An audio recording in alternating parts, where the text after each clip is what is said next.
Bienvenue à la télé de cuisine, le soleil et la lune, du riz-fifi dans les cuisines. Suivez-moi s'il vous plaît.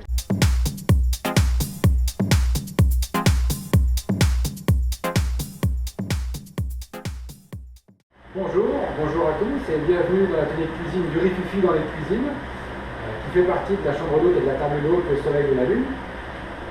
Aujourd'hui, on va faire une petite démonstration sur les ovoproduits, donc les œufs. Après, on va faire une petite recette très simple, un œuf poché frit sur une petite duxelle de champignons.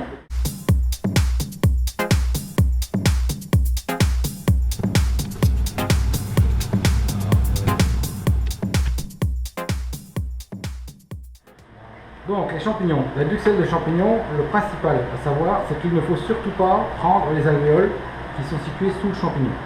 Sinon ça va brunir la duxelle et ça ne sera pas joli, ce ne sera pas présentable. Donc il va falloir tailler des lamelles droites et fines, toujours pareil, tout en finesse, jusqu'à ce qu'on voit apparaître le marron. À partir du moment où on voit le marron, on jette le reste. Alors on ne jette pas le champignon, on va le garder pour faire autre chose. Derrière, là-bas, vous avez un fond qui cuit. On va les mettre dedans. Ça donnera du goût. Donc, pour faire 100 g de duxelle, vous commencez à comprendre qu'il faut quand même pas mal de champignons. Ça, c'est pas bon. Donc, on l'enlève.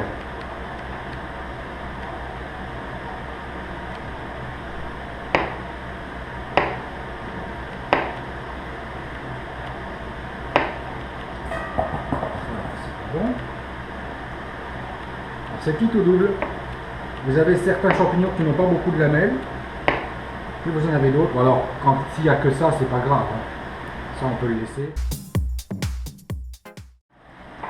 On fait à peu près pas plus de 2 mm. Toujours pareil, plus c'est fin, plus c'est goûteux. On va rassembler tous ces petits bâtonnets, comme ceci. On va les basculer, on va les réaligner, et ensuite on va les recouper en travers.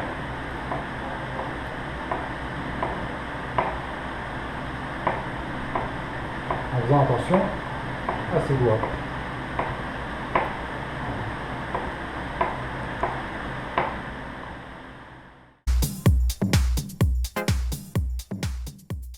Donc on va commencer par émincer les échalotes. Donc on les coupe d'abord en deux dans le sens de la longueur. Ensuite, avec un gros couteau, on va faire des lamelles d'à peu près 2 mm. Et ensuite, des petits cubes. Le tout, c'est qu'il faut que ce soit haché très finement, parce que la duxelle, c'est très fin, et plus c'est fin, meilleur c'est.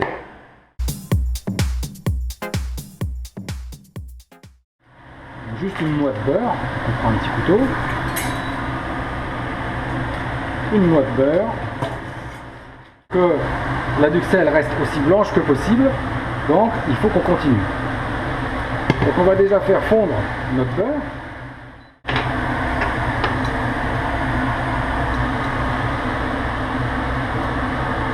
Très simplement. On va ajouter un peu de chaleur pour saisir mes échalotes. Voilà. On les entend chanter.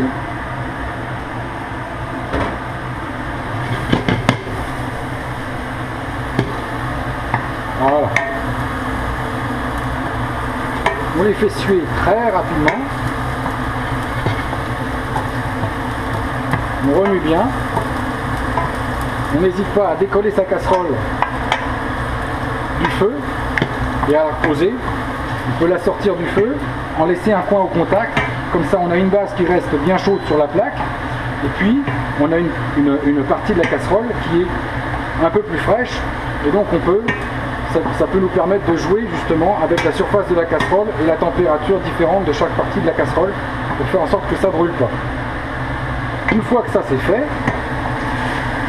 les échalotes commencent à devenir légèrement translucides, on y rajoute notre petite duxelle de champignons. Voilà. Et pareil, on va commencer à remélanger et à laisser fondre. Donc là, très rapidement, vous allez avoir les champignons qui vont rejeter une petite eau de cuisson. Donc un peu de sel, un ou deux tours de moulin à poivre, voilà, et puis on atteint.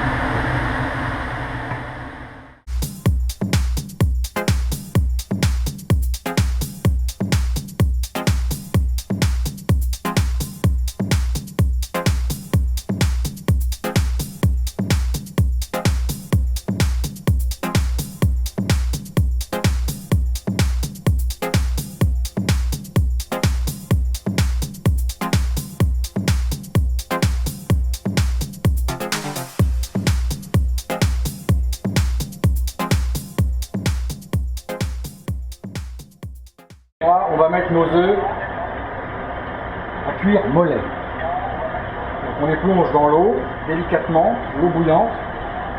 Et là, on attend. On leur donne 4 à 5 minutes.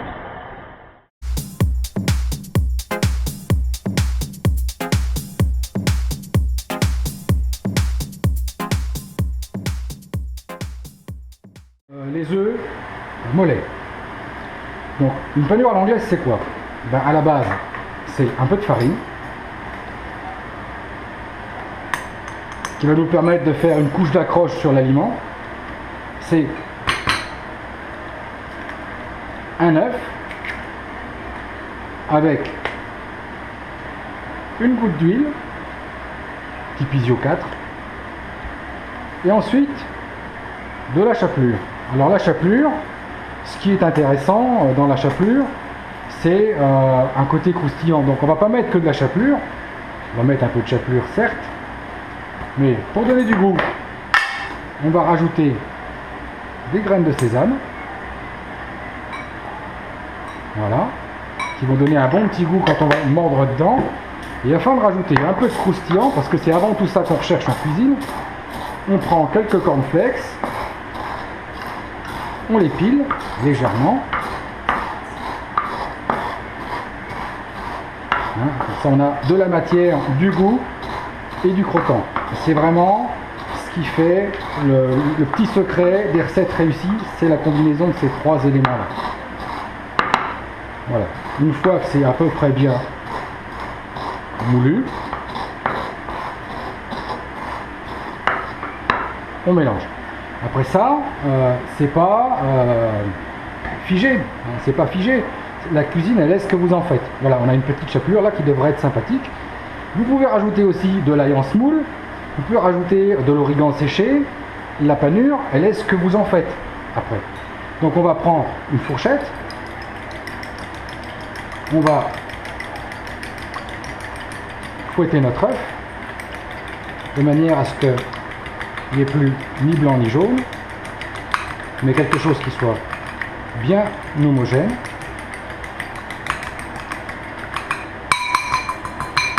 Voilà, là on a un joli truc. Et donc on va prendre notre œuf, qu'on va essuyer dans un peu de sopalin, pour pas qu'il y ait d'eau. Voilà. On va l'essuyer. On va le mettre dans la farine. On va le tapoter légèrement pour enlever l'excédent. Ensuite, on va le rouler dans l'œuf. Et ensuite, très simplement, dans la panure. Et pour qu'on ait vraiment une belle couche de panure, bien, on recommence. On met de la farine, de l'œuf et de la panure. Voilà.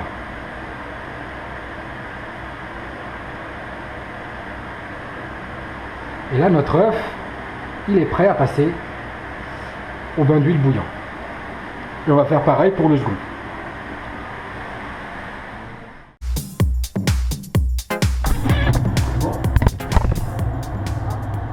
Là, on a notre huile qui a atteint la température de 160 degrés.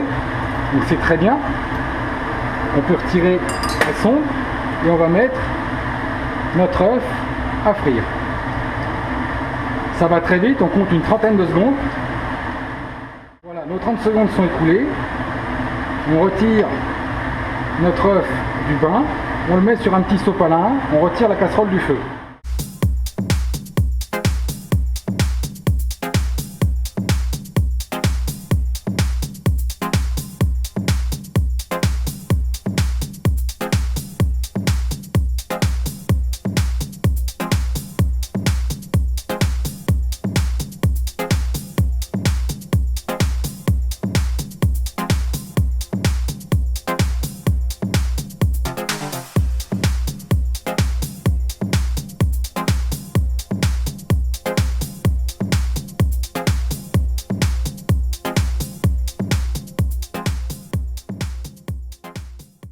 Donc voilà typiquement le genre de petite recette simple, savoureuse, étonnante pour vos invités que je vous propose de venir apprendre au sein de mon atelier, le soleil et la lune, du riz dans les cuisines. Je vous invite à venir consulter la carte de cours, le catalogue, sur le site internet de l'atelier, lesoleilletlune.net, tout en minuscule et attaché. Je vous attends, à très bientôt. Le soleil est rendez-vous avec la lune, mais la lune n'est pas là et le soleil attend. Ici-bas souvent chacun pour sa chacune, chacun doit attendre.